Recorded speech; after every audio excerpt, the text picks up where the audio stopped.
On today's episode, we have a very special guest, Garry Sharpe of Black Dragon Miniatures. Lots of great topics from his background in wargaming to the Warhammer fantasy scene in his area of the UK. We hope you enjoy.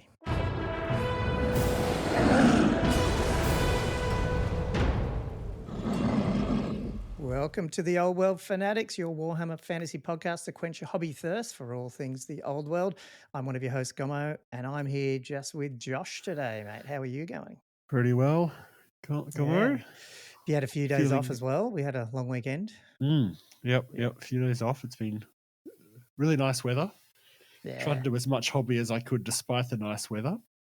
Feel guilty sometimes when you... Let's not talk about that. Given I haven't even been here, so for the magics of the interweb and technologies, last week's episode was recorded 2 weeks ago. And so I wasn't here last week. Andrew and I were both off. Trekking around different parts of the world. So anyway, I'm back, but Andrew is still out with his family. We've been enjoying it. So yeah, I feel even worse than you, man. I wasn't even here to do any hobby. So you were still messaging about planning Warhammer stuff. Yeah. Interspersed with photos of tropical beaches. Yeah, that's right. I don't know what it is. Maybe it's just it's the inspiration. You're sitting out there, and I will admit, Fiji had what do you call it? Random weather. It's like they were rolling on the 2d6 terrain table every like 4 hours. It was in a blistering hot, rainy, but horizontal rain, and then back to like sunny. Yeah. So anyway, it was it was pretty cool. But yeah. Anyway, I mean that's how Melbourne feels like most of the time. Is it? Except it's like the Albion weather chart, so half the time it's misty or just heavy rain. You're not getting some pleasant, mild, tropical beach weather at all. Yeah, I know it does feel like whenever I've been to Melbourne, it has been quite rainy or cold, but then other times you guys get those massive heat waves and stuff. I don't know. Like, yeah. It's one extreme or the other. Yeah. No, all good. No, well, that's cool. Well, I mean, today we've got just, I don't know, we were just going to catch up, see what you've been doing hobby-wise. I think there's a few little tiny little news tidbits that just came out before we recorded today, so that might be worth talking about. And then our big news, I guess our main segment today is we got a very special guest on to interview, didn't we? Yeah. We just had him on temporarily, like we are recording this intro following the interview because we had to get up pretty early to facilitate interviewing him. But so Garry Sharpe from the UK, so Black Dragon Miniatures. I mean, I'm guessing if someone's listening to us, I think they would know who he is, unless they're not on YouTube. I guess I don't think he does podcasts, does he? So it's all YouTube content. So if you're not on there or Facebook, you might not see him. But I mean, how can you? You probably would see him in the 6th edition group. So I'm assuming people would know. But if not, you'll learn a little bit about in the interview. Yeah, he posts fairly regularly on that group and has some really nice photos of his little Bretonian army and the huge terrain table and that type of thing. But we go through that in the interview. Yeah, cool. So that's the bulk of it, guys. That's going to be a really good interview. Have a listen to that. But outside of that, I mean, do you want to start with I guess let's start quickly with the news, because there's not really a lot, but I have another little thing to bring up, I guess. But yeah, today's announcement, they did Warhammer Day announcement, which we knew was coming. I haven't followed GW much. Apparently it is an annual thing, but I don't know. What the Warhammer preview thing? Is that the Warhammer Day? It's like an annual thing. So I think they do these previews, but they call this thing Warhammer Day. I'm not sure why. I might be wrong. I don't know. But anyway, that's obviously been aligned perfectly with this 40 years of Warhammer and the weekly drip of, particular miniatures and stuff coming up. So everyone sort of already penciled this in as being something coming in the middle of October. And again, I'm expecting it. I'll just read one little part that came out, which is basically saying there's a real welter of stuff to unveil, new books, miniatures for Warhammer 40,000 and Warhammer Age of Sigmar, a new box and a new faction kill team, and big news for Warhammer the Old World, which is why I just wanted to bring this up here, that obviously, the rumours were originally, I believe the rumours a few, like 6-12 months ago when this 40 anniversary year thing was dripping out, that maybe this would be a time to announce the game. I'm I mean, I personally not totally 100% onto that yet, but I'm assuming they will at least give us a little bit of more information rather than just a miniature or something. I don't know. What do you think, Josh? Oh, I don't know, I Colin. know. I know. I like you like set the bar really low, so it's cool. Yeah, because I've been through this many times. I mean, looking back, I was trying to remember what did they do for Warhammer Day last year? Because I'm sure they had an announcement, and I think it was like that's when they put out the bunch of artwork for Bretonia and Cetra, just like hand drawn stuff. And they're like, "Oh, look at the new artwork, so guys!" Those came out on a Warhammer Day preview, did they? Well, you might be right. I wasn't following it. I just pulled up our little record of the different dates, and that update was dated the 14th of October last year. Oh wow, okay. So that's scaring me. It must be the Warhammer Day thing. That being said, we have had models released now. I feel like things are sort of moving forward a little bit, but I still refuse to believe it's going to be anything more than, maybe an extra rule's going to release, or I mean, I can't think it's anything more than a model either. But as you say, they are suggesting that there's going to be models for other games, and this is going to be news. So something that's going to be less sort of. So I guess that's my logic. When I first read it, I straight away realized they were saying, because I think I've said this in the past before, like those previews coming, everyone talks about, we're going to get launch dates, going to get X, Y, and Z. But I'm like, or like we're going to get a development diary and stuff. I'm like, no, well, they're not going to tell you rules on a preview show because it's visual. They want video, blah, blah, blah. They're not going to go in depth into what makes the game and what it's going to do. They want, like, I think that it's more hard hitting sort of, visual stuff. And so in the past, that's when I always thought it's going to be models if they're going to say old world, which most of the time it has been. But this one I thought was different just because they've specifically called out models for all the other three. I mean, they said a new box and new factions, I guess, for kill teams. So that's models as well. But all they said was, and big news for Warhammer the Old World. And so I went straight to, and we've talked about this, that we think the schedule's screwed. Epic got pushed back. Everything's probably a mess, but we still expected it maybe to be sometime next year. I don't know. I'm almost, I wouldn't bank with my house at all, but I'm quietly confident that we might get some type of idea of, I won't say roadmap, but some type of where it's at and when they think it might be coming. I don't know. Even if it's like Q1 next year with a big grey box that says Old World, like you don't even know if that's January or it's March. Do you know what I mean? Like, how sometimes they do those roadmaps with like blank codexes and you don't even know what they are. Q1, that's hopeful. I don't know, because they can't, I don't know. No, I'm not saying it is that, but I'm just saying that could be Q2 or whatever. But I'm saying, like, it won't be like, it's releasing January 21, but it might be it's coming first half of next year or something like that. Do you know what I mean? Like, I don't know. Yeah, I know. I refuse to feel hype for the thing in 2 weeks. I'm just gonna wait and see. You can gloat next Monday with me. Totally. Oh, sorry, the one after when I'm totally wrong. I continue to gloat every time we have it on these updates, and I'm really disappointed by it. That's right.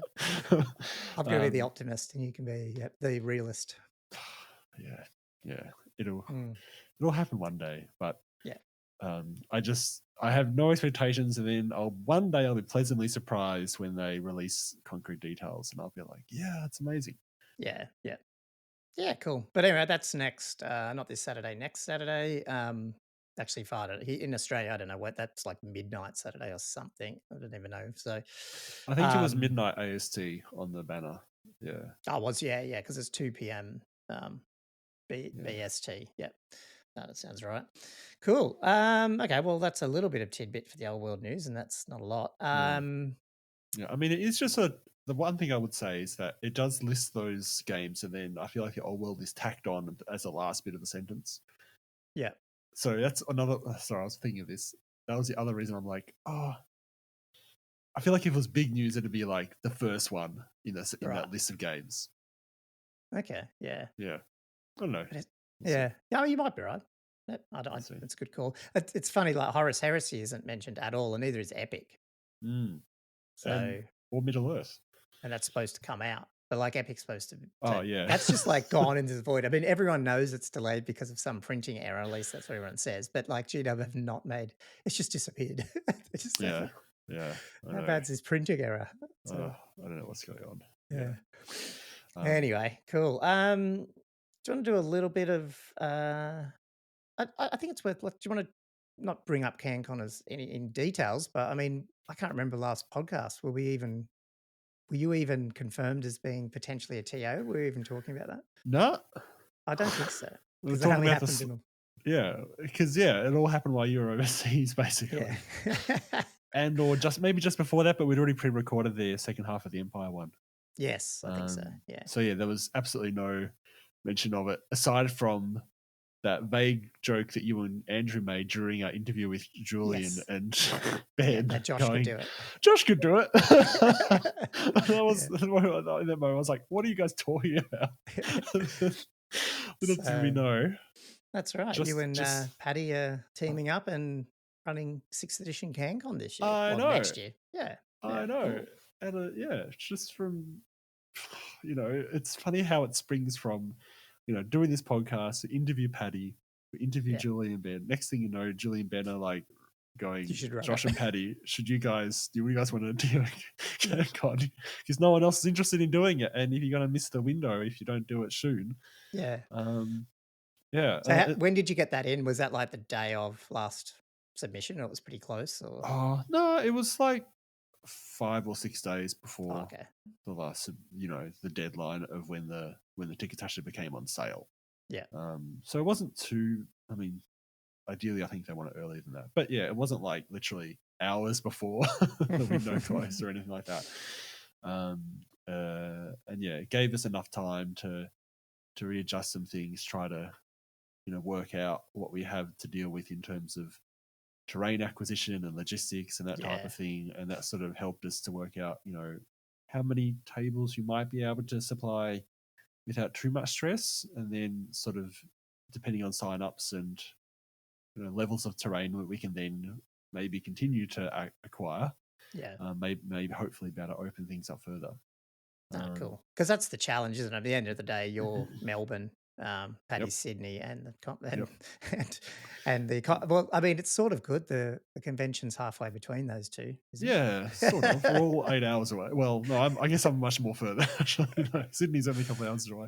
But you're actually helping as well, don't you? Yeah. I'm called what am I called? I'm calling you're minion, calling it apparently. the minion. Well, that's a name in the TO pack. Is the some of the TOs have what they call as minions. So cool. I didn't. It's a name cool. I haven't actually. Yeah, I didn't coin it. That's why on that I'm drafting a letter to try to get some sponsors, and I thought, I'll call myself the Cancon TO minion or something.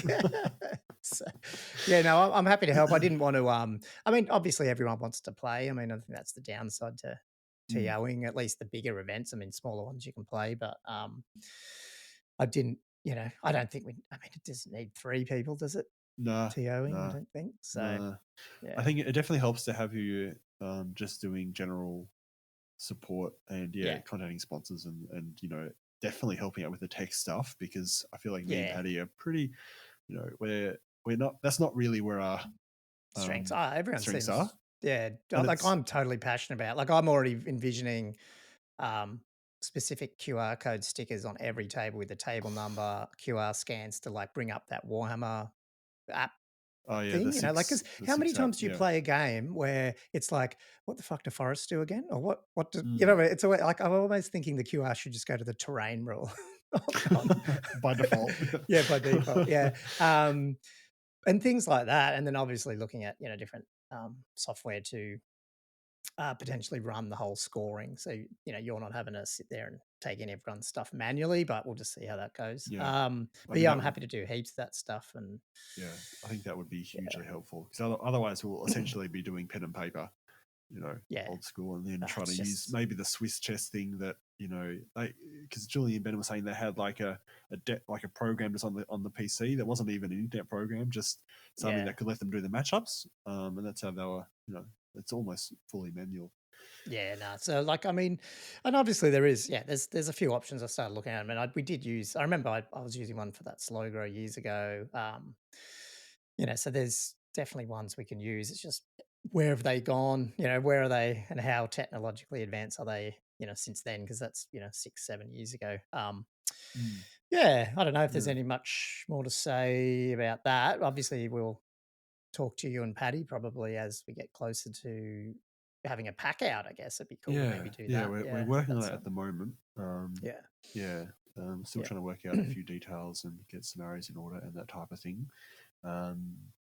We have essentially, I mean, we haven't formally announced it yet. Maybe I'll just do it on the podcast. But we're fairly much decided on 2,000 points as the size, because I feel like that's it. We were tossing up between 2250 and 2,000. But we felt like going from 4 games to 5 this year, because that is one thing that is clear on the blurb, is it is 5 games. But it's such a big convention. Do you still want to facilitate time for people to be able to go and do other things? And I feel like if we went to a bigger game, that would sort of slightly limit people's ability to do that. I mean, I don't think the games are that much longer, really. It's more just you get bigger stuff like dragons and stuff. But I think there is a slight benefit that games will be marginally shorter. And I saw some of that dialogue you guys had back and forth, and it's true. Like, you don't want every convention to be like every tournament to be the same, because then it sort of the lists start becoming the same, and all that. So it's cool to have a bit of variability. But because we're so, I guess 6 is still, this is a new sort of scene growing again. I like the idea of bringing it back up to 5 games, sort of back to sort of normal, if you know what I mean. 2,000, and then if it's still going, and obviously if Old World's not out and other tournaments come up like Castle Assault, then play with the values. I like that idea. Yeah, indeed. And I mean, that's the thing, is other tournaments will have different circumstances as well. Where such as like Castle Assault, where you're literally there to play Warhammer. There's no other convention going on. There's nothing else to really do. So there might be more of a window to play with, list More on the sizes table. in that regard. But yeah, we do. Like, I checked, we have actually had quite a few signups already. Like, the tickets are only open a couple of days, and I checked with the Cancon organisers. I think it was yesterday afternoon, like Monday afternoon. So like just a day and a half after tickets open, we already sold 23 tickets. Yeah, that's awesome. That's is over half, because more than half of the allocation. Yeah, you started with 40, didn't you? And what was Cancon this year? Went above that a little bit. It hit 50. Yeah, okay. I think it could have gone higher, but they didn't. I think they were sort of limited on terrain availability and that type of thing. I am expecting that will have more people. And if we get above 50, that'd be really cool. I feel like there's a limit to how much Paddy and I will be able to manage as TOs. We've only done it, like, I've never done it. Paddy's done Moab, which I think she did really well with. But yeah, we are just gently easing into this whole thing. At least it's you hope it's a mature gaming system and a bunch of players, so hopefully they're not totally dragging you guys into everything, but who knows. No, of course not. Yeah, I mean, it's easing in as much as you can when you're first starting off with one of the biggest tournaments in Australia. I know, yeah. It's a good way to get. It's a good way to. Hopefully you don't get earmarked as a TO, man, because you obviously want to play a lot, because you are a good player. So we'll see how we go. I don't mind doing it, but I just it'd be a mixture of that and also traveling around and playing tournaments for sure. And I think that was some of the other discussions, is potentially maybe doing something different on the Sunday, so there's a bit of gaming, whether or not that's a little team thing or something. And it'd be fun that you could play in, it'd be fun to do like a little doubles thing or something, but I don't know if we're going to arrange it. It's just a pie in the sky idea at the moment. That would be really cool. I mean, my plan right now is probably to head back, but I mean, who knows, and I think Andrew said he got tickets too, so I think we are both coming. So I think all 3 of us will be there. Maybe we'll his name was on the list. I saw his name. Record a live episode down there or something at some point. That would be fun, actually. Yeah, totally. Cool. Or it can just be you doing like little like grab bags around the tables, and then we splice it all together, and that's just interviewing people? Yeah. Oh my god. Yeah, totally. Cool.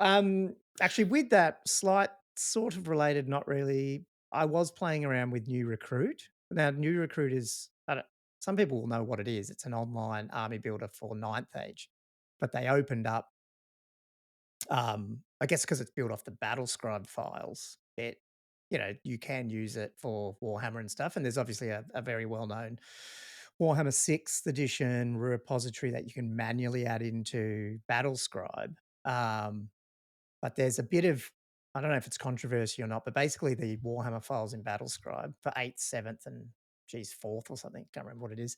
They're just dormant.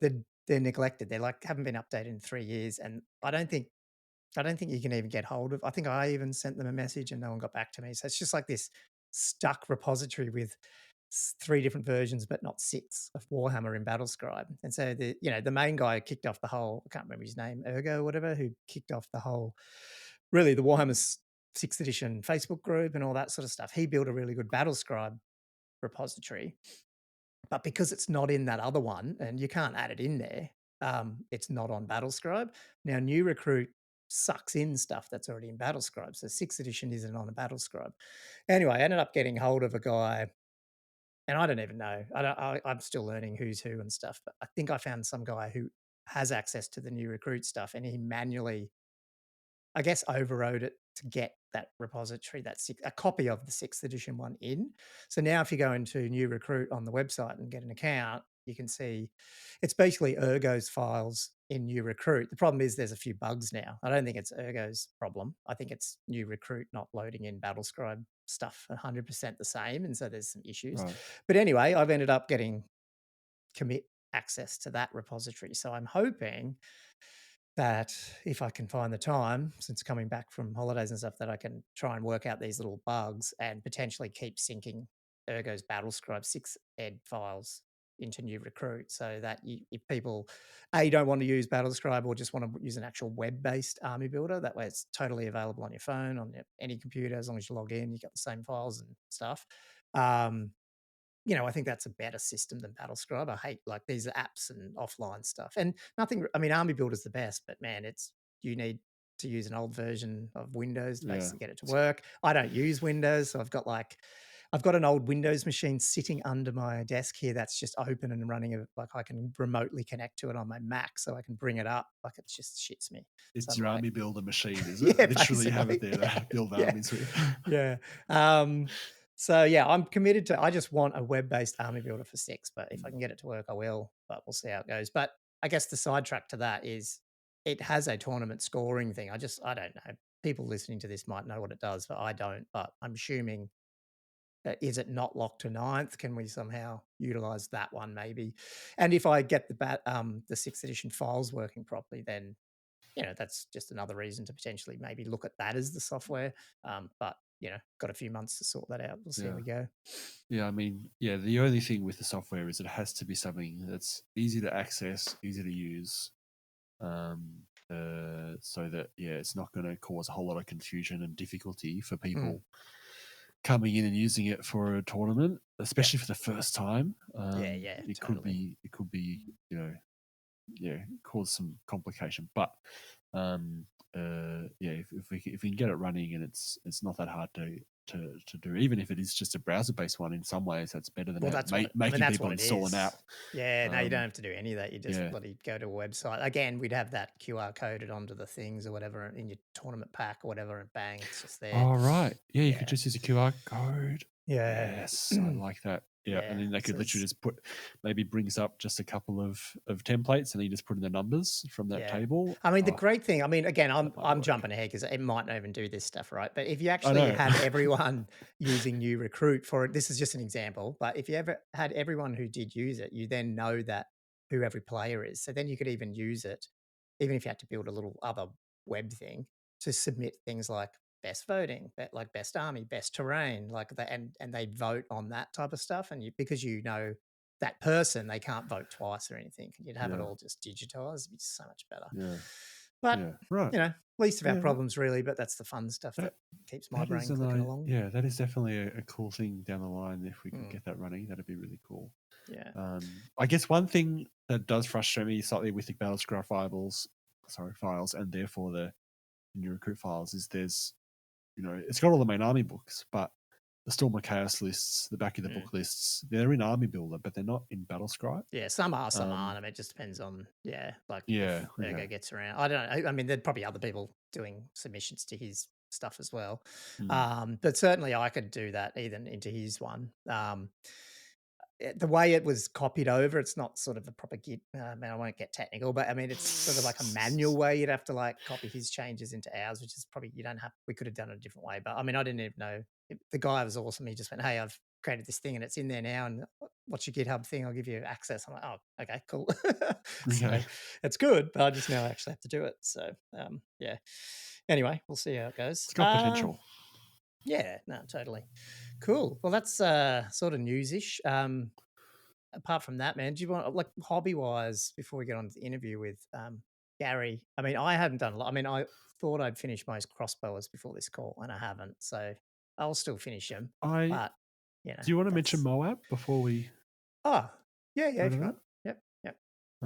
I mean, I haven't heard much about exactly what happened because it's like I don't know, but all I've heard is that Kieran came first. Yeah, Kieran Pink. Am I Yeah, right? with his. Kieran Pink? Well, I don't even know. Was it his dwarfs? I'm assuming, but I don't know. I don't know. It's a good point. Yeah. I should really get Paddy to post up some more photos. I think I saw some photos of the 8th edition one the day after.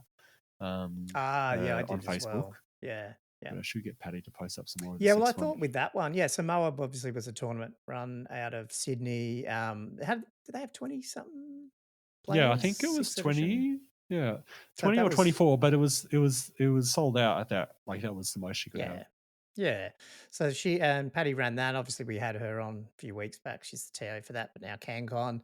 And yeah, one of our local guys in Newcastle here, Kieran, has won it as far as we know. And I have reached out to him to get him on and run through his games and stuff. So hopefully maybe next week we could do that as well. That'd be pretty cool. And maybe by then you guys would have talked about, like you and Paddy could have talked a little bit more about scenarios that worked in Moab or didn't. Because I think that's what you guys were saying, hey, that you wanted to see how Moab went with some of those things. Like she was really busy with Moab and stuff. So, now that's all done and dusted. And she's, we can take some stuff that she's learned from that and feed that into how we set up the scenarios for this one. Yeah, that'd be cool. Awesome. Yeah. Okay. So that's tournament stuff. And then hobby, like I said, I haven't done a lot of that because I've been away. So I don't know. Apart from doing this little back and forth with you on Cancon as well, but that's not really, it's sort of hobby, but not really hobby, you know what I mean? Yeah. You did post some big pile of printed stuff to me though, so I think I will have more hobby coming. So I better get on it once it arrives. Loaded it all into a big box and sent it to Newcastle.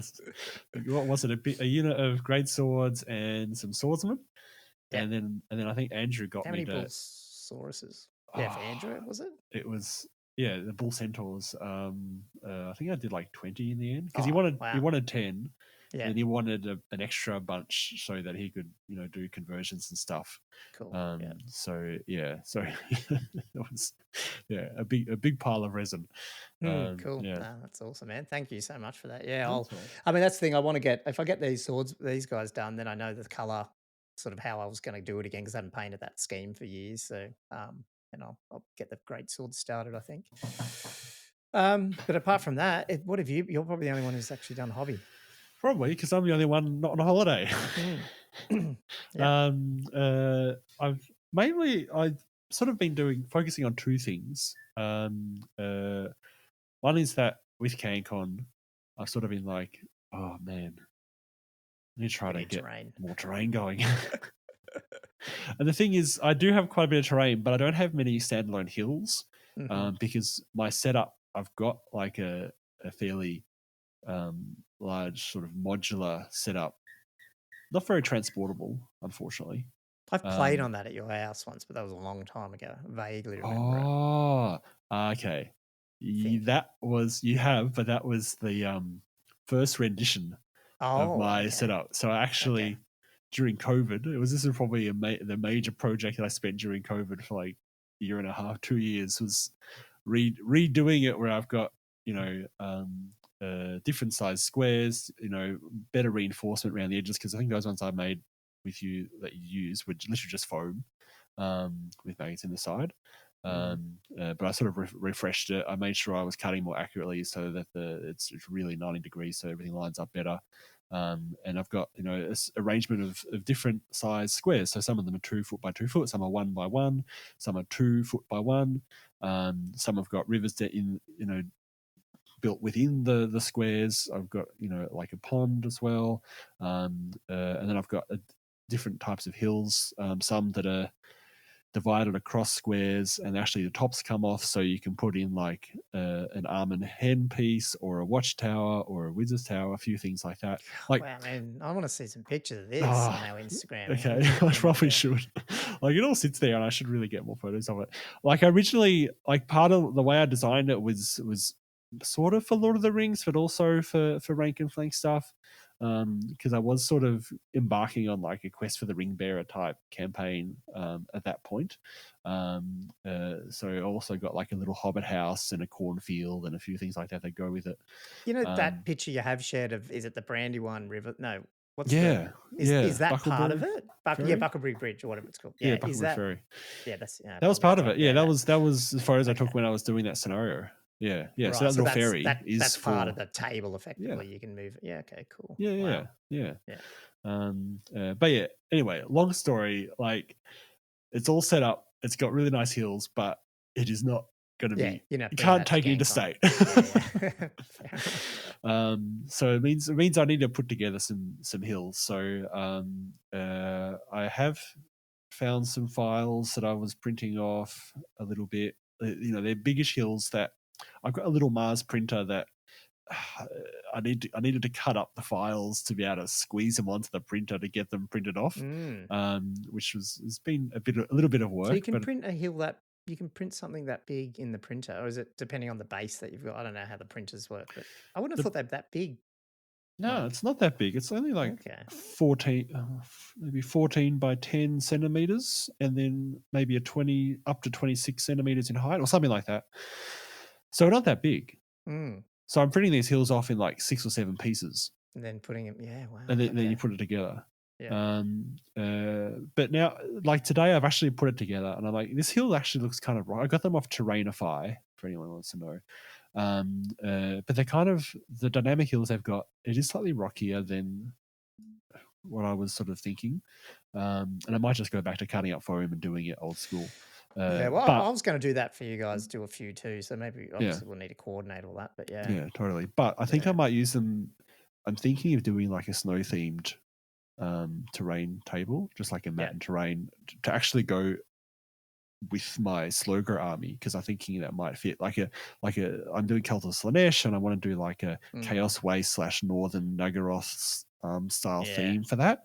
And I never had any terrain to go with it, but I'm thinking that if I maybe get some mats going, one of them I might get like a snow themed one, and then that might line up with that army, and then I might actually do some terrain for it. So these tills I printed off might actually go really well with a snow themed terrain table, which is a type of terrain I've never actually really done before. Like, I've mainly done like fairly grassy, sort of green or autumnal sort of settings. So that'll be a really interesting whole genre to take on. And I've actually, the other thing I was doing is, again, with the Cancon terrain is my forest. Some of my trees are not designed for terrain tournament handling, so I've gone back and started making some new trees. Actually, I've got a few trees that I already made using wire armatures, and I found them to be really resilient. So I've actually made up a few more of those. Takes a while, but I just sit there watching TV, and I'm just like winding.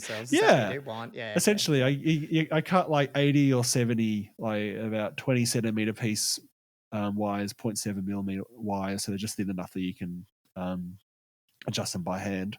And you line them up, you get a little bit at the bottom for the roots, put some tape at the bottom to help you keep them together, and as sort of to establish a trunk.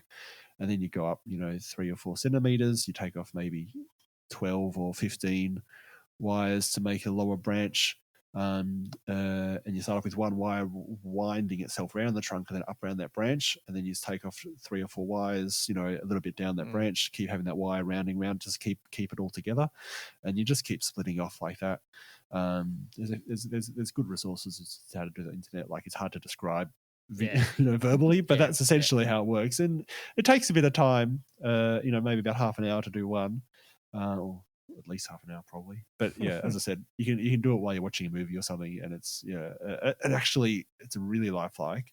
And then I just need to get some bark compound that you just do a layer or two on there to fill in the wire edges and that type of thing.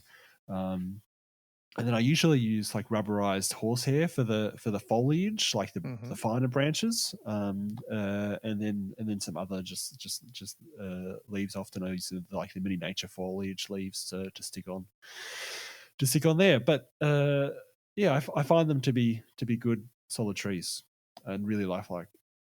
Just got to do a few more of them. Yeah, cool. Nah, I mean, I just tend to, yeah. I mean, I just like to, I'm lazy and just go and buy actual trees from like hobby store or something. But yeah, I guess they get pricey. Plus, like I said, some of them aren't built to get moved around, and eventually everything comes off them and stuff. So, well, yeah. I mean, I'm not going to say it's not going to happen with mine either. Yeah. And then the other thing I was doing was I was just in this afternoon, was just doing the priming for my little they call it Slannesh slow grow. I've had these girls I was getting them bases ready and that type of thing. I was sort of trying to get some rocky looking basing printed, and I've got them ready now. I finally airbrushed them, so I can get painting on those guys ready for the slow grow starting next month. Yeah, no, cool. Yeah, I need to start trying to sort mine out. I've thought that I'll just I'll get my 400 points put down, as in, like I said, like assembled and stuff and primed, and then I know what I've got then. It doesn't take much, like 400 points. As soon as you have a character in there, you're pretty much looking at maybe another 15 guys to paint, depending on the army. And it's actually not that onerous, which is what I was hoping to do. Like that was how I designed it. But in practice, I'm like, oh yeah, this is good. Yeah, this actually isn't stressful for me to put together. I can do this as well as other things. That should be good. Cool. Well, that's good. Hopefully we'll have a little bit more next week. I'll actually get some paint or at least assembling some of those things. That'd be good. I wonder how long it'll take until those great swords arrive or not.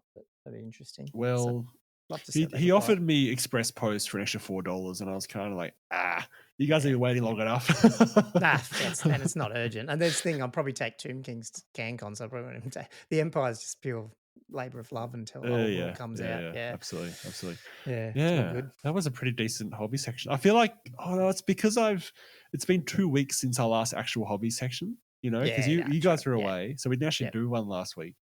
So I feel like I've done all the hobby, and you guys have been out doing stuff. So drinking and laying in the sun and getting sunburnt. Unfortunately, I shouldn't have done that. Having lots of fun. Yeah. Okay. Yeah. Cool.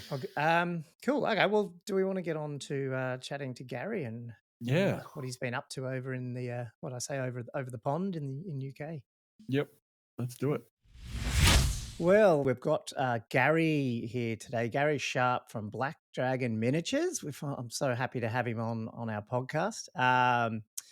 I just wanted to give you a little bit of an introduction, Garry. I reached out to you. I've been following your YouTube channels for a little bit. So once I kicked off this podcast, I've been looking around for, interesting people to have on and just learn a bit about their story and their background. So reached out to you, and you obviously were gracious enough to want to come on. And obviously the time zones are always a bit challenging with UK to AU. So welcome, Garry. Thanks for being on the Old World Fanatics. Thanks for having me.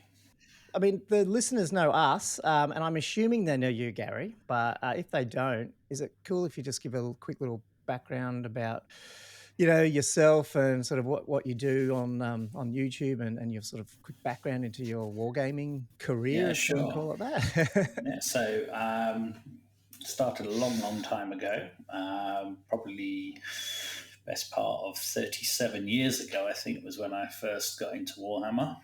And it was my cousin that I went round to his house. He was a bit older than me, and he had a battlefield all set up and sort of a character called Caleb Dark, that sort of hooked me into the hobby, really, and carried on, obviously, as you do, painting with Goblin Green and everything up until the point of getting a job at Games Workshop.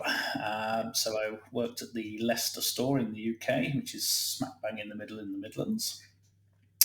Did that for about only 12, 18 months, and then went off and got a proper job. Then had a little bit of a sabbatical when I was about 20, and the fact that I sort of just completely boxed everything up, put it away, and it didn't see the light of day for probably best part of 15 years. And then a little boy comes along, and I started getting him into watching Lord of the Rings, the cartoon version, if you remember that, the half-finished job. Yes. And, and then that started to, developing into, I got all these models in the loft and got them down and started doing that. And then being a bit of an entrepreneur anyway, I set up a gaming club, and then that turned into a model shop because I couldn't get a trade account unless I had a bricks and mortar. So it was like, right, okay, that's what I next need to do. And basically the Black Dragon Miniatures was formed 9 years ago. From there, that's then gone into the YouTube channel. And we have in excess of 70 battle reports now for Warhammer 6th edition on there. Not many AOS. Not even sure there's one on there. But yeah, it's basically got into that. And through that, obviously in the store, ran probably 4 or 5 tournaments at least a year for Warhammer 6th edition. And the community's grown and grown and grown. So yeah, that's pretty much me in a nutshell, really, I guess. Wow, that's cool. So that's your son, did you say, sort of was interested in Lord of the Yeah, Rings? Henry, he's just turned 13. Unfortunately, he's heavily into 40k at the minute, but That's okay. I will get my claws into him in the end. I wonder about that because I hear a few things. Obviously, most of us have kids and stuff, and it's like how many people have successfully got their kids into wargaming? But it'd be interesting to see. Yeah, no, he's pretty good. He's into most things I am, and he's. I mean, 40k really is the one that's really bitten him hard. I did manage to play a bit of Bolt actually with him, Rumble Slam, that type of thing. Obviously, when he was a bit younger, concentration maybe wasn't quite as good. I mean, he's only 14 now, so he's getting there. But he's really enjoying 40k at the minute, and quite frankly, I'm just happy he's doing it. So. Yeah, you're pretty close. You're in the ballpark there. Yeah, there's dice and there's modelling involved, so it's all good. Are you? I've always joked with my kids that like if they're 2 girls, they didn't get into it, but I was like, it's like you can't be into drugs if you're into buying plastic crack from Games Workshop. Very much so. And you can't be into living if you run a model store either. Let's be honest. Well, yeah, that's true. No, that's cool. So, I mean, that's interesting. So it's so funny, isn't it? How most people, I don't know if that's scary or not, but most people's transition into the hobby and then they detransition out for a bit and then come back. It's so similar, and the ages are very similar. So, I think it was just a case of I hit a point where football or soccer and partying and stuff just took my hobby time away, and it kind of got forgotten about for a bit. And then obviously when you sort of get a bit more free time, obviously not partying so much, and you need something to do at the weekends when you get injured. So out comes the paintbrush. I always thought that it's big in the UK because of the weather, and you guys are always inside, but I don't know if that's true or not. Yeah, the weather is pretty bad. I mean, it is a factor. I think it's one of those where, again, you can get from one end of this country to the other in about 4 hours. So, I mean, to be fair, tournament players tend to bitch and moan about a 30-minute journey. So it must be something else for you guys. Well, Josh is the flyer. He flies to them. So. Fair bit of flying involved, getting through airport security with your big bag of miniatures and stuff, which can be a bit of a time. We did have a guy come to a Kings of War tournament. He came over from Australia, and he was... he didn't come over just for that, but obviously he took the opportunity of playing at the time, and this is when before I'd sort of found 6, so this was at the end of the end times, and rank and flank was required for me, and Kings of War sort of, if you like, maybe hit that itch for a period of time, which is by Mantic. And he brought, I can't even remember his name now, but he brought over this amazing ogre army, and they were all done as Shreks. So literally, Nice. they're all the old GW ogres. They weren't the Mantic ones because they're horrendous. Right. They look like the Rocky Horror Picture Show. Weird. But so they're the old big bellied ogres, and he converted them all into Shrek. So he had Lady Fiona and he had Shrek, and they all had these little ears and everything. And it was the smallest army you could bring over, I think, in the plane. So that was amazing. Probably least likely to break too, by the sound of it. Yeah. So, I mean, that's one of the things I'm interested in hearing about, just, and it's not specific questions or anything, but just the difference there in, like, how hard was it for you? Like, when you said you got back into it and you set up that sort of gaming club first, did people just come out of the woodwork then? Like, is it, like, I have this vision that it's quite easy to find players in the UK? No, it's not. It's actually not. Just a struggle. The reason I set the gaming club up in the first place, which in a way kind of kick-started everything, was the fact that obviously at the time Henry would have been 5, so obviously far too young to play with on a sort of sensible level. And there was me and a couple of mates who'd also, again, of an age where we'd sort of grown up playing that, because another hobby of mine, which I actually turned into a business, was airsoft. So got a few marshals who, weirdly, a lot of people who play airsoft play Warhammer, it turns out. Right. So I had a group of about 4 or 5 of us, and a search on Facebook and a search on Google found one gaming club in the town I live, which hadn't had a post on it for about 4 years. Couldn't find any clubs at all. So I contacted a church hall and we rented that, and it just kind of developed from there, really. It just posted on Facebook. And it was a slow burn. I think we got up to about 10 members, so it wasn't great. Massive. And I effectively had to supply most of the things. And then about 3 years after we set the store up, we found out there was 2 other gaming clubs in the town. So it's not easy finding somewhere to, if you like, call home from a gaming perspective. I think probably now, if you were into the hobby, it would be a bit easier. But obviously coming in completely fresh, where obviously you go onto Facebook, now you can find, thousands of different groups for every possible thing, every faction, every chapter, and so on and so forth. What year was that versus? It would be 10 years ago. So, it would be 2013. Okay, so that's been like open 8 9 was years in December. So, 10 years ago.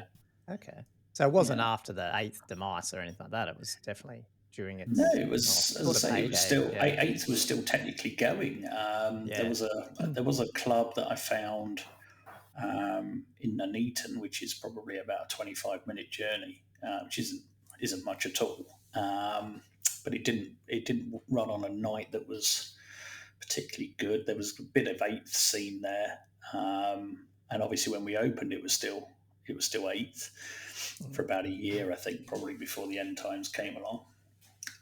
But it just was a case, just couldn't find anyone to play necessarily. And as such, obviously, it all kind of then steamrolled from there, really. And you're primarily, I mean, this is jumping a little bit ahead, but you're primarily playing 6 then now in that, like, for the Warhammer content. You obviously play a fair bit in store. Yeah, I mean, we've got a lot of game systems, but from a rank and flank perspective, it's definitely 6th edition is the key. Although I'm currently trying to work on a 3rd edition Empire army. Oh, cool! Nice. So I got the I've long since sold my books, but there's a website called Docs Direct in the UK, which I think is a worldwide franchise, but basically downloaded the stuff and got a book made back.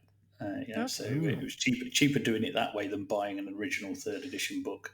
Yeah, I've got one, but it's fallen apart, and I keep thinking about get it rebound or not. But then I'm like, I don't know, maybe I should just do what you did and just keep the Yeah, original. literally just downloaded the file and had them bind it and everything. It's got a nice little name on the side, and it's really well done. I think it was about 40 quid, so it wasn't. Yeah, well, that's cheaper than a brand new rulebook anyway. Yeah, exactly. That's the thing. So, what's the inspiration behind that? They're going to the 3rd edition Empire, just because it was the first real proper edition, I think, that I probably played. Was 3rd edition, and it was something that actually a friend of mine who I worked with at the Leicester Games Workshop store. So again, going back 30 years, he just messaged me on Facebook and said, "Do you fancy playing a game of 3rd at some point?" I was like, "Okay, no problem." The surprise, I mean, there's not a huge amount different. I mean, 5th was very different to 6th. 7th was not that dissimilar to 6th. 8th was very different. But 3rd, in a way, there's quite a lot of bits of 3rd that actually aren't that dissimilar to 6th. So again, it's quite an easy transition in some regards. Yeah, I always found, I mean, obviously there's more in it complexity-wise in terms of what you can do and move, and slightly different stats because of the, the psychology part of it. But I always found, because I was a kid, it was so slow because, I didn't use movement trays, not that I had many figures and all that sort of stuff. So it was probably something that lasted all day to play. Yeah, I mean, whether this project will ever happen is another matter, but it gives me an opportunity to buy some Perry miniatures, which obviously was the Empire based off at the time with bombards and etc. So I think he's planning on doing Undead, which were particularly filthy in that edition. So yeah, okay, cool. Yeah. We'll probably end up doing one battle report and then canning it. So. Yeah, that'd be cool. Well, so will you paint them in the, there's that old Hammer movement where everyone paints them, using the old paint scheme as much as possible? I mean, I sold a lot. I mean, I actually still had a lot of the old paints, but about last year, someone who was in the Man of War scene, which I'm quite heavily involved in, even though I don't really do that many battle reports. It's not the most, it's not the nicest one for a viewer to try and follow with all the cards and templates and everything else. Someone was trying to paint a load of a Man of War, and they wanted titillating pink, and they wanted all these others, and I happened to have my old box of paints from the loft, which actually still were in perfect condition. Wow. So I did sell a lot of the old ones off. But yeah, I mean, I don't think I'd necessarily go too extreme with it. But 3rd probably wasn't like that anyway, because it wasn't it wasn't really a polished game. It was still when you look at some of those pictures, it was still very much an RPG element to it. Yeah. You had games wasn't master until 4th and 5th where it was like, well, it's sold to kids, Yeah. Jazz hands. Yeah, a bit of Hero Hammer. Yeah. Oh, then that's really interesting. So the store then was really because of the whole to get access as a merchant. Is that what it's called, or whatever you said? Yeah, you have to have a brick and mortar. Yeah, it is. I mean, it's I mean, I've got a bit of an addictive personality. If I want to get involved in something, I tend to go to an extreme, whether it be my day job or the airsoft or the model shop, really. So it's tend to go all in. That sounds familiar. Yeah, it's a very expensive hobby, this. The game store is one where we're in a bit of a, I mean, I suppose in a way, in hindsight, whether we would, if I started again 9 years ago, I think I probably would have had to go for a bigger premises initially, ploughed the money into a bigger premises. The problem we've got from our store point of view is we're caught between the two extremes of wargaming retail, which is especially in the UK, you either have a very small store where you don't pay rates, you have a couple of tables, and you stock the top, I don't know, 250 or whatever. You can probably make a little living doing that, or you go down the route of what some of the UK companies are, which is the drop ships. So you have a little trade element to allow you to have a contract with GW. and then you have a big warehouse and you stuck it high and sell it cheap. Yeah. So we're in that little problem where we've got 12 gaming tables, so we're kind of like a mid-sized store. So the problem with that is we have to pay business rates in the UK, which for a start is £900 a month for our store. On top of that, you've then got your rent, your electric, and everything else, your staff costs.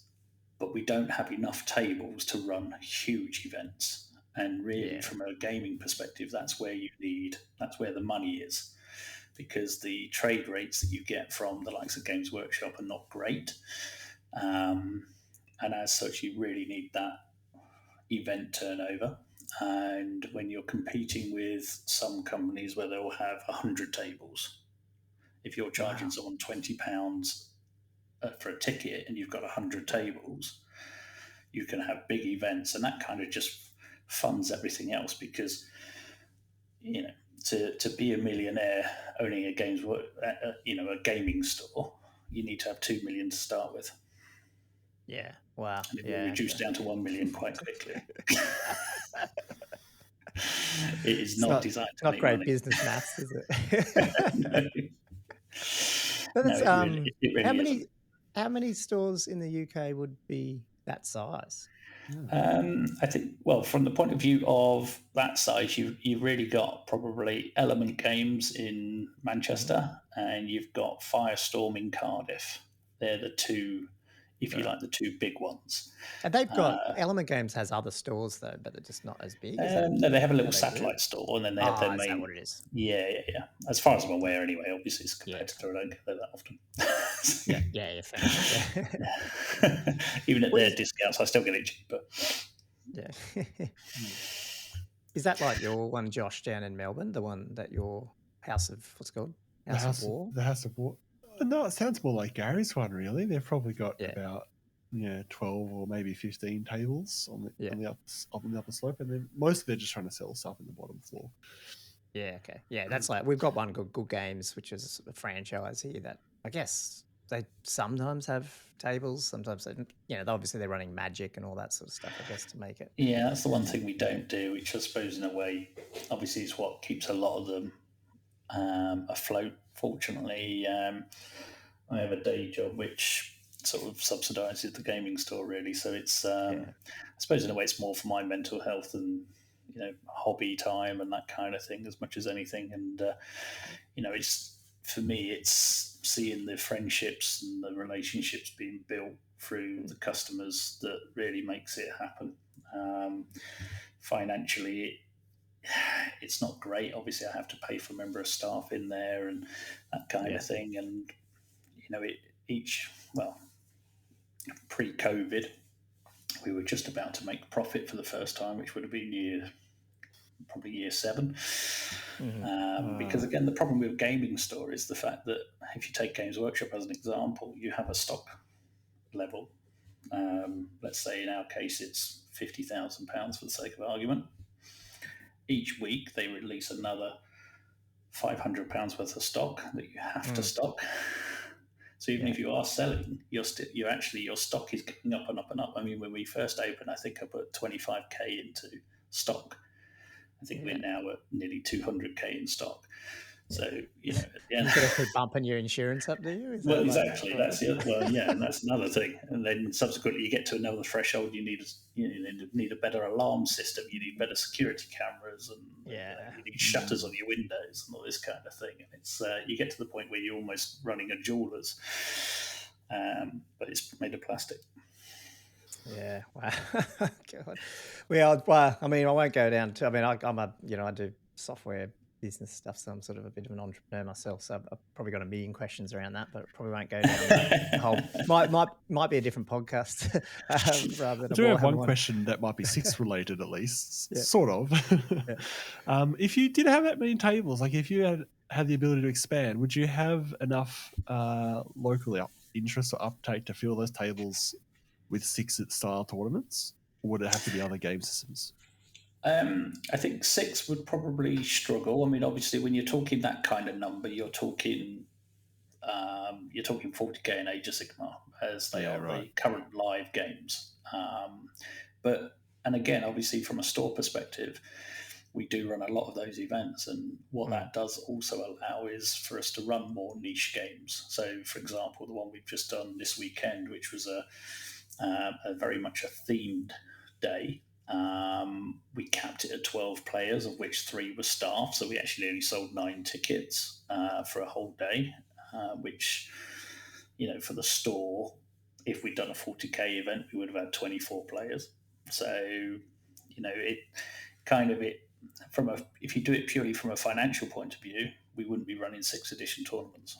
We'd be running 40k every couple of weeks, and Age of Sigmar and Blood Bowl and that kind of thing, because that's where if you want to purely just sell tickets and you want to chase the dollar, that's what you've got to do. I feel like your son is onto something then. Yeah. Maybe. But I mean, I guess that was sort of going to be my sort of comment, I guess, is, providing you're able to, I guess, so if you're trying to just do the Warhammer fantasy type crowd, I think, it sounds like definitely a struggle. But hopefully, if you've got a gaming shop that does all of it, I think you're doing the right thing, sort of piggybacking it on. There is probably about 100 active fantasy 6th edition players in the UK at the minute. The problem is getting them all in one place at the right time for an event. So, normally when we're running, as I say, we have 12 tables. If I use the filming room, we have 13 tables. So we cap out at 26. We can't physically fit any more into the store. But like the last couple of Dawn of War events we've run this year, we've capped out, and in actual fact, we've oversold because 1 or 2 people have then subsequently had to pull out, and we replaced them with the reserve list. So. And then Alex Storch, he's kind of, if you like, the other main tournament guy in the UK.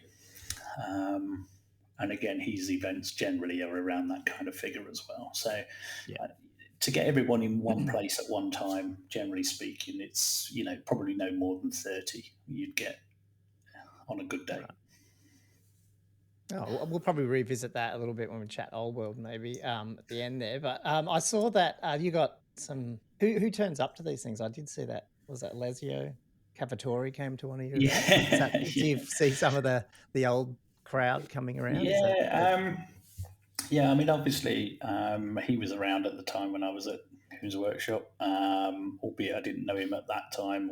I think I met him, but didn't really sort of chat to him. I was only a staffer at the end of the day. I was nobody important. So, through actually a connection initially with Warlord and Bolt Action, I actually got to know Alessio quite well as through Mantic, and obviously he wrote Kings of War. So I've known Alessio for probably sort of 5 or 6 years, kind of quite well, to the point where going up, having lunches, doing a bit of secret play testing for 1 or 2 different games, which we're not allowed to mention. And obviously, he was quite big at that time in 6th edition. So it was quite a nice opportunity to get him to come down. He's still based in Nottingham, so he's only an hour away from where we are. And he's a good chap. So we've managed to get him down. We've had Rick Priestley down previously. So that's cool. Yeah, it's good. They're all still Nottingham based, you see. So it's not that far for them to travel. Not even on, even though some of them get no free bus pass now. I was just sorry. I was going to say, how did it feel on the day if you have like a random rules query and you're just like, hey, Alicia, what's the rule for this? Or do you want to FAQ this little bit, please? Well, the best thing, and he's going to kill me for saying it, was prior to the event, he decided he was going to run his Skaven. And he sent me a message saying, which book is it? So my reply was, it was the one you wrote. So you don't look to Alessio for rules queries. There's actually the reason why I brought that up is because I was listening to the Jordan Sorcery interview with him, and he mentioned not specifically that story, but he did say but there was a moment where he was like cheering because he rolled double ones for a break test or something, and everyone turned around and went, does it apply? He said, yeah, he has no idea. Unfortunately, that was the Rory rules. Rankings Award. So yeah, yeah. No, it's again the event. I think he struggled in the first game, but it all started flooding back to him by game 2, and he didn't do bad. In fairness, he was definitely the top Skaven player in that tournament. Albeit there was only one. Only one? Yeah, that's what I was thinking. Going that way. Cool. How are you enjoying YouTube? Is that like is that purely a labour of love as well, or I mean, does that do anything for your store, or is it just it just gives me an excuse to play games, to be honest, and again encourage people to sometimes play different games out of their comfort zone. Obviously, we've got a lot of 6th edition stuff on there, but again, if I look at the likes of Sam and John and Colin, who are quite regular on there, they'd never played 6 previously, so again, we've got them sort of really into it, and that's it's how we drive the sales or the traffic, if you like.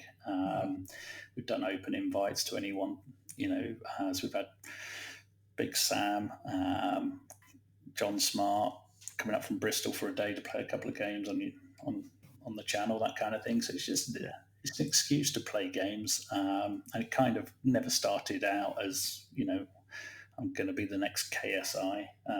Still not, miles away from that, but we make a little bit of money on it now, which obviously just gets ploughed back into buying some more terrain and that kind of thing. And it just, as I say, just gives me a reason to go down and game. I'm not massive. Like in store, we have 40k leagues and Age of Sigmar leagues and all this kind of thing, and it's not really my bag. So it just gives me an excuse to play some games. Cool, love it. Well, yeah, Josh, did you want to just quickly touch on 6th edition? I guess one of the questions, obviously we've been talking about it. It seems to be. I mean, would you agree that seems to be? Is it just your area that it's got more interest in terms of the Warhammer fantasy scene, or do you think is it just pockets? Like we find Warhammer Armies project's bigger somewhere else, and then 8th is bigger somewhere else. Is it that, or do you think there is a bit of a movement around 6th edition? I think there's definitely or there seems to be a movement around 6th, even to the point where we have a very sort of passionate Age of Sigmar player who came in on Saturday, and he does quite a bit of, he's hosted tournaments in the store and stuff, and even today I've sent him through a sample undead list. He wants to do a vampire count, Undying Legion, loads of skeletons, this kind of thing. So he's repurposing a load of skeletons onto square bases. So it's picking up traction. We don't have anyone play 9th or Armies Project or anything like that within the store. So it's from a rank and flank point of view, that's the only game that's played in any real note. Obviously, I can't comment nationally as I'm not in the 8th edition groups, but we recently, although I couldn't make it, we recently took over Warhammer World playing 6th edition. Yeah, awesome. So there was quite a few guys there. I think that was about 20 plus again. But yeah, I mean, if I tried hosting an 8th edition tournament, I don't think we'd really get any traction at all. But again, it's a lot of. It is difficult because again, when we set up the store, I was into bolt action, but the local players were into Flames of War. It took a couple of years to convince them and show them the error of their ways and move them across to that, to the point where we've still got some Flames of War stuff in a box under a table because no one buys it anymore now. So everyone locally plays bolt action, 40k, and 6th edition. I suppose the biggest problem we have with 6th edition is if you're not into printing and have a good quality printer, then it's trying to find models to fit ranges now, as obviously with Games Workshop, they're starting to veer very much away from the old world aesthetic. If you've seen any of the new Free Guild or whatever they're called, they're pretty horrendous. I don't mind some of them, but yes, they don't look definitely. And they're just they're just a different aesthetic, and you've got Yeah. like floating eels flying through the air that can't breathe and stuff. Oh, yeah. And Yeah. it's the actual availability of models that can be used is falling away with Games Workshop now. Obviously, you have got things like Wargames Atlantic who randomly just bring out random boxes of stuff that you could use. Fireforge. What's the one you use, Josh? The Highland Miniatures. Highland Miniatures. So that's printed. They're printed. I mean, they're lovely miniatures, but again, you've got to have someone with access to it. And obviously Mantic miniatures are, again, generally don't hit the mark. Yeah, no, that's the thing. Well, that's interesting. I was wondering, like, what is it about 6? Do you think draws that in? Is it just that? Well, I think it's the balance. I think at 2,000 points and under, which is generally your tournament kind of level, it's just and if you look at the results, it's very much player based as opposed to faction based. One event we can have Lizardmen top the table, but Lizardmen be bottom. The next event, Ogres have won a tournament. Next event, Wood Elves have, and so on and so forth. So I think you still get bad list builds, but generally speaking, the armies are fairly balanced. And obviously there are some tier aspects. Sorry. You still won't see any Witch Elves or the Black Guard in an army of Dark Elves ever. But you do get sort of 2 or 3 different build types. The magic system isn't broken to the point where it's unplayable, which it was sort of towards the back end of the edition. And I think also the buy-in point as well, which was another thing that I think maybe was the death knell when they started making you have to have 60, 80 in a unit. Yeah. So the buy-in now for a Warhammer Fantasy 6 edition army, if you wanted to start from scratch and play 6, the buy-in's the same as any other game system you might buy and buy an army. Whereas if you wanted to say, right, okay, I'm going to play Warhammer Armies Project or 8th edition, and you need an army of, you need 60 spearmen, just not going to happen. So again, I think there's an affordability, there's a time aspect, there's a nostalgia aspect as well. I suppose most of the people in the 6th edition scene are at least probably 35 plus. Those under have been dragged into it rather than necessarily chosen it. I guess it's a bunch of old people playing games. I do. I mean, that's one thing I've liked about, I hope with the old world is that they've, because you could say it's on one hand 35 plus is bad, but on the other hand 35 plus is getting into that realm of I've got a lot of disposable income and I want to spend it on something, and so whether or not that's a product that Games Workshop can sell for the rest of their life like they can with 40k, I don't know, but I feel like there is this window where it's like, let's build a rule system that's solid, something like 6, supported at least with some new stuff, maybe then it becomes at least a profitable thing for them rather than what fantasy ended up being. I guess it's never gonna be that big 40k AOS probably, but that's what I'm hoping for with that. So with the 6 stuff, so I guess, well, Josh, did you want to ask the question about, I know you're pretty interested in sort of the scenario stuff that Gary's been running. Yeah, because I was looking at your little the really fluffy Bretonian campaign thingy that you had going on. I think it was just the other day, wasn't it? Yeah, Saturday. Do you often like to run events like that? We've got like a really strong sort of fluffiness to them, or because I saw you had everyone like submit fluff about their armies and photos and stuff. I'll be honest, I haven't done it with fantasy before. I've done it with Bolt Action previously, where we've done themed days.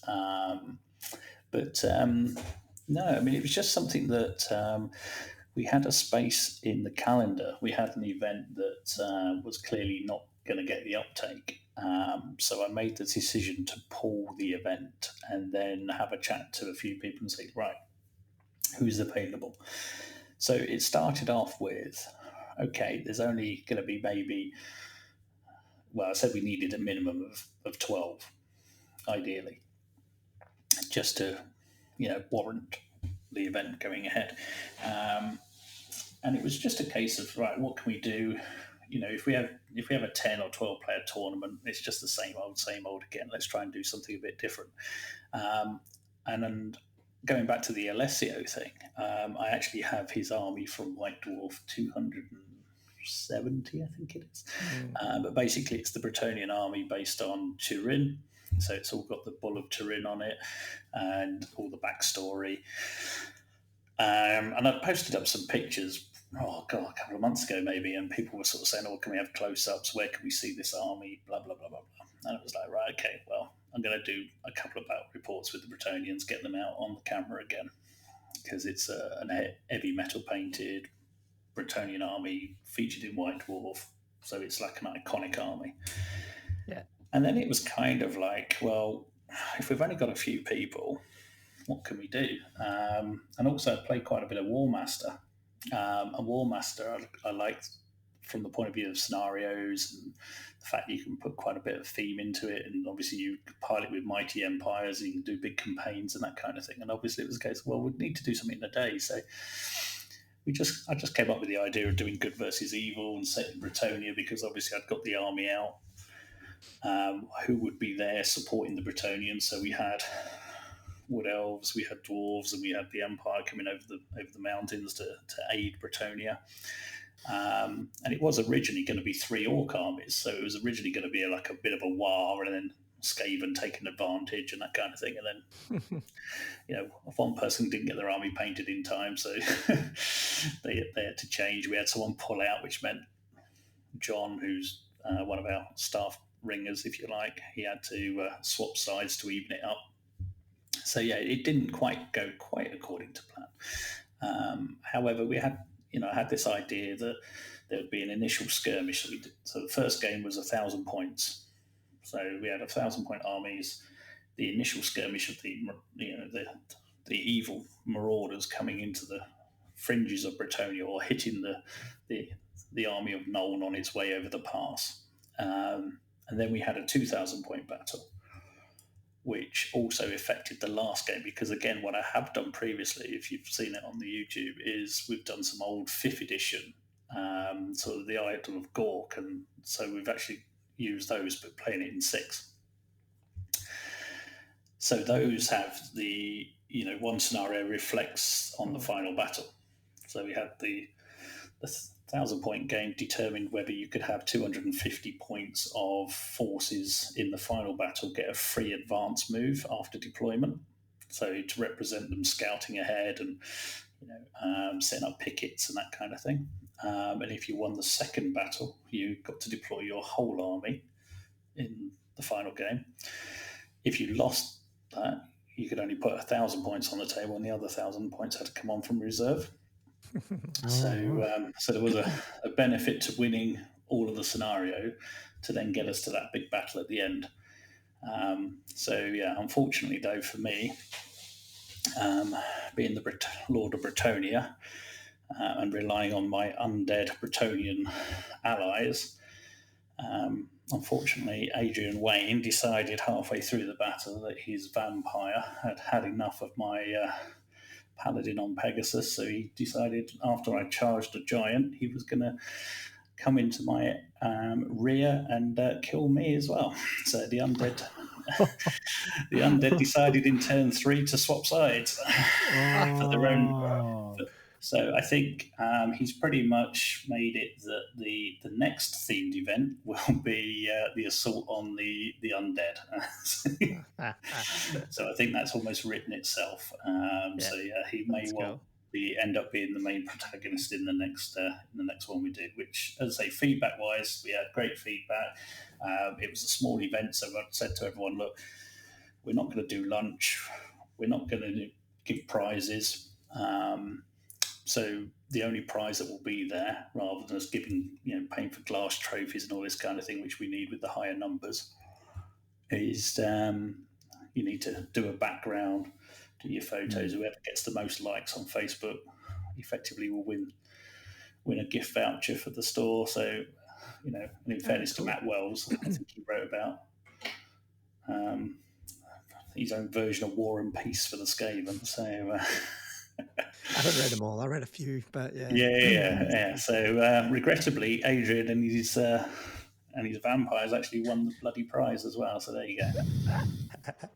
No karma in this world. Yeah, no karma. I really like the look of that whole massive terrain table with all those armies set out. And the terrain you had, I saw to a discerning eye. Like I like the tabletop world buildings you got going on there. They're all painted really nicely. All the whole setup on that table. Yeah, it's actually really pretty. But yeah, it's an 8-foot scenario board, and then obviously we've added on with other bits towards the end. But it's all the same thickness as the old GW battle boards. So as such, you get that continuity. So we've actually got space for about probably another table's worth at the end. But it's and then you've got the big Renedra Castle, which is the plastic kit. So it all works. Very Bretonian. Yeah. How did you go with the castle? Because you had a fair few buildings quite close together and the castle going on. It's always a balance I find with terrain, not interfering too much with how the units move. Well, to be honest, the main bit, which is the castle and the village, is the display piece. So effectively, it's the main board, if you like, is 8 foot. So effectively, the last 2 foot is not playable. So obviously, if you did a siege, you could use the castle. But effectively, the castle and the village 2 on the camera, which would be the top left, basically just is for display only. It just gives the theme, it gives the setting. You know, people coming in on Saturday saw it and went, "Wow, what is this?" And the bit that draws them to it, other than the 10,000 points of soldiers on the table, is the castle and the village. The other bits like the windmill and the bridge, they're perfectly playable, so that's perfectly fine. It's also good for things like Saga and Mordheim, so it has its benefits. It has been used. I mean, that's part like that. I mean, I guess that's why we play this game, though. It's just it's not always about winning and losing, is it at all? It's just the whole sort of the look of the game, the feel when you're playing it. Exactly, and it's you obviously it's one of the prime things over here as well with 6 is, I mean, we don't hit it too heavily with the whole unpainted painted thing, but it was definitely a case of we strongly encourage painted minis because it is the effect, and obviously because you're playing a system that is 20 plus years old, there's you're not chasing that meta. You go into any store these days in the UK, be the same in AU. There'll be grey plastic Space Marines, and it's like, what chapter are they this week? Well, they're this chapter because they get this benefit and that benefit. So you don't have that, so there's no excuse not to paint your models. And obviously with speed paints and contrasts and stuff these days, you knock an army out so quickly. Yeah, that's right. You don't have to have it every meta. It doesn't have to be Golden Demon winning, does it? I mean, but just think that I only literally give a few points, a few tournament points. Literally, you get a couple of points if it's 50% painted, a couple of points if it's 75% painted, a couple of points if it's 100% painted. It's just an encouragement. I'm not keen on, doing events based on the hobby element personally. For me, you've still got to be the best general to win a tournament. But, if you're going to bring an army, it needs to at least look the part, and rightly get a few extra points for doing that. But, someone could be, put all the effort in they want. I'm not a great advocate of penalising people on their ability. They might have spent 10 hours doing something that took me 2 hours to do. At the end of the day, it's still perfectly good, and if they're happy with it, that's what counts. It's their hobby as much as anyone else's. Totally agree. Cool. Hey, I mean, we had some more questions, but we're probably getting on there. I don't want to hold you up. I know it's late there. I might just ask you a quick, your quick impression of what you're looking for with the old world in terms of, excited for it? Are you just happy to keep playing 6? I mean, what's your feelings on it? I mean, I'll definitely give it a go. I'm excited and sort of a bit worried at the same time, I guess. Games Workshop don't have the best track record when it comes to a lot of their games, really. Although we always look back fondly on the games that we played as a kid. Obviously, if it creates the access to cheaper plastic minis, all great. And from what we've heard so far, looks like a lot of the old plastic kits will be coming back out. Bit concerned if obviously all the core characters are going to be Forge World. That'd be a bit of a worry. And again, a lot of it's going to come down to what the game's like. If it's like 6, I'll play it. If it's like 8th, I won't. It's as simple as that. My concern with Games Workshop is that they do tend to want you to keep spending the money, which is perfectly fine. And from a business point of view, totally get it. But I think probably I'm not at that point where, I guess I probably have somewhere in the region of probably 120,000 points of Warhammer 6th edition stuff. I think we did an 80,000 point battle once on camera, so I've got a feeling we did that. And that wasn't all of the models. That was just Chaos versus Empire and Bretonnians and Wood Elves, I think. So, I think I'd say for me now, 47 years old, I think it's more the community. So I can't see me stop playing 6th, even if 10th ed, 9th ed, whatever they're going to call it, comes out and it is fantastic. I will still be playing 6 with my mates. There's no doubt about that. Hopefully it'll be a decent game. From a retailer point of view,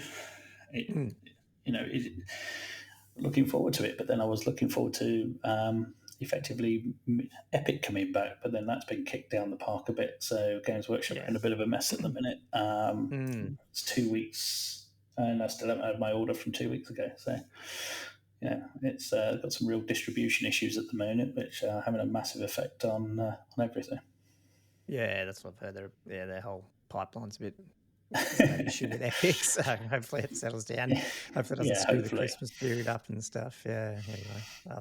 That's good to know. And that's the thing. I guess it's funny if you're doing, not that the fantasy stuff's profitable for you, but I feel like if the old world can at least bring some of that community back and focus it, even if some people still playing 6, maybe, I don't know. If it doubles the amount of attendance, suddenly it becomes, I don't know, there's more options out there. So, yeah, I just think that they possibly, the whole rebasing thing, a lot of it, I think, comes down to what they do with the magic aspect. It's all well and good going back before effectively the old world. That's fine.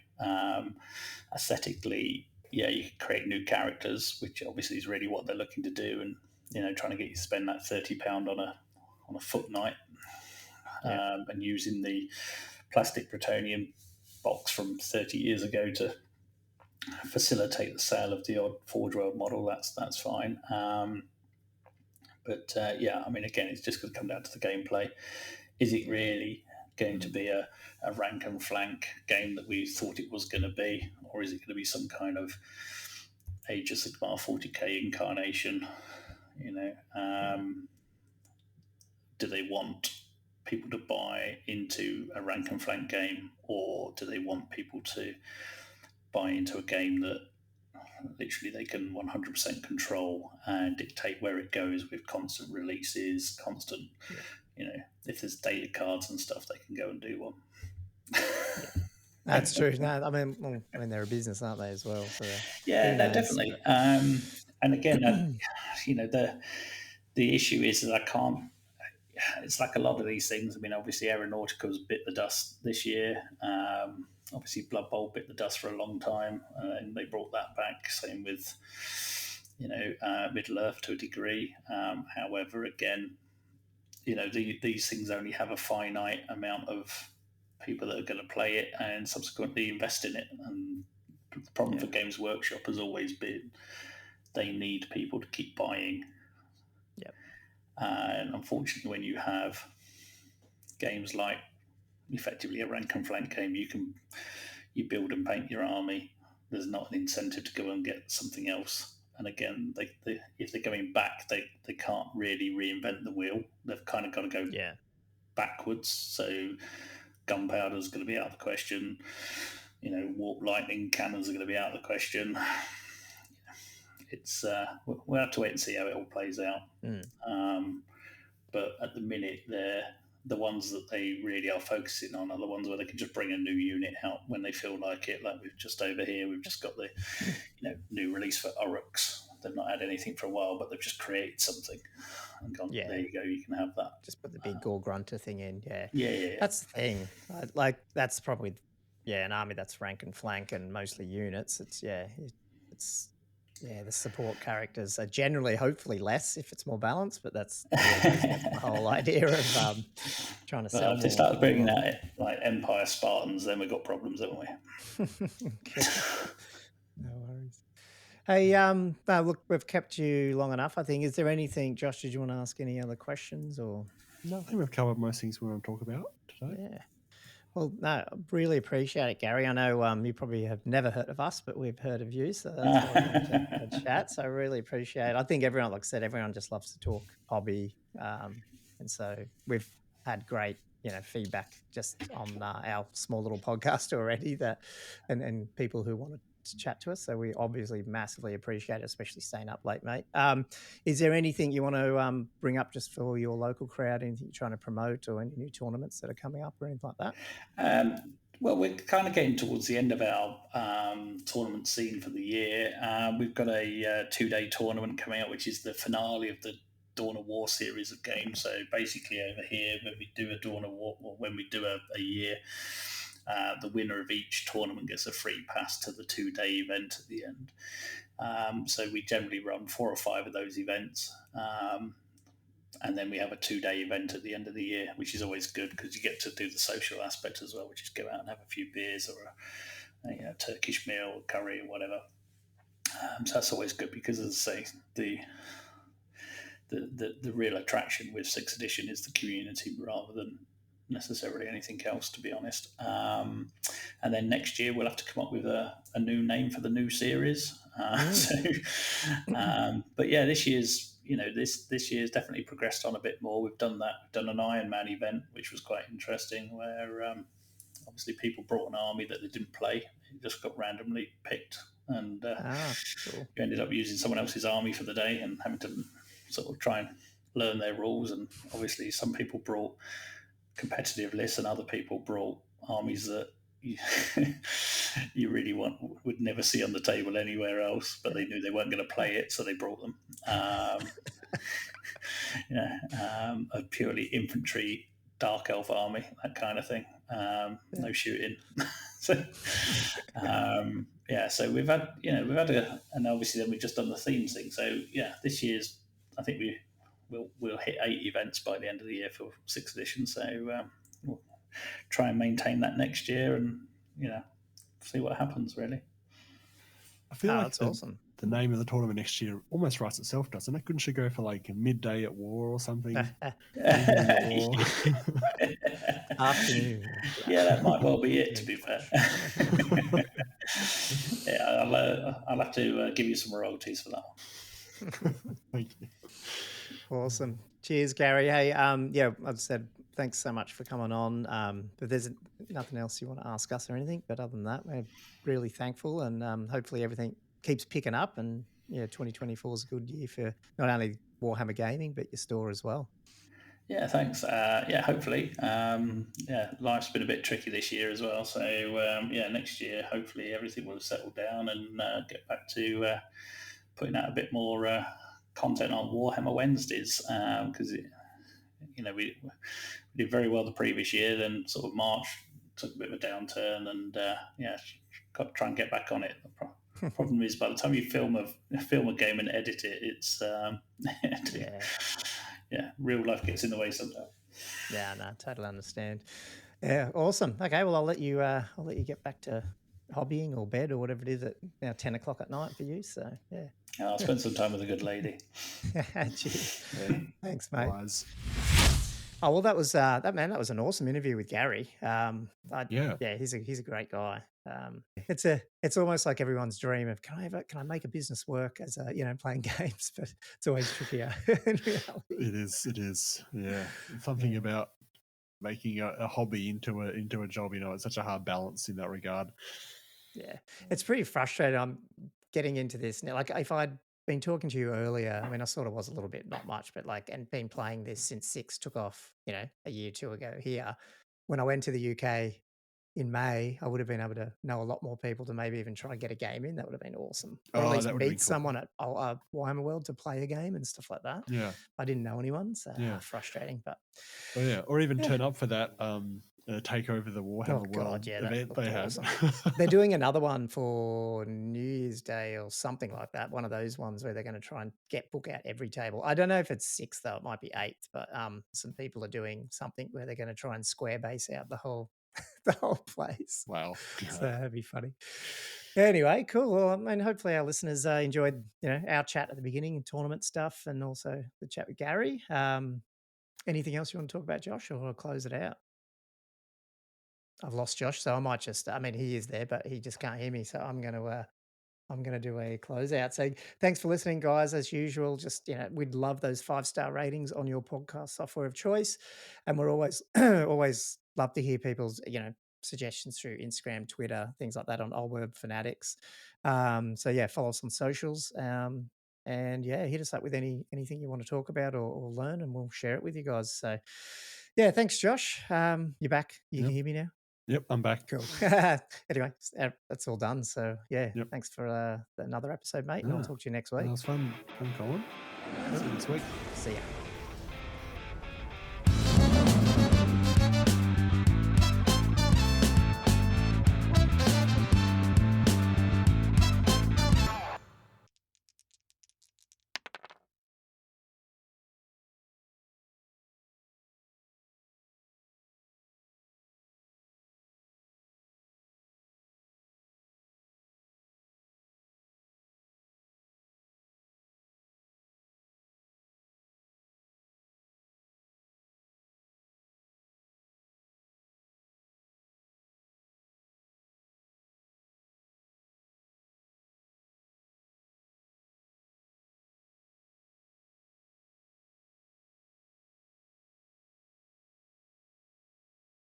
I was like, did he press record? I don't remember. Yeah, I did it before you got there. Yeah. Okay.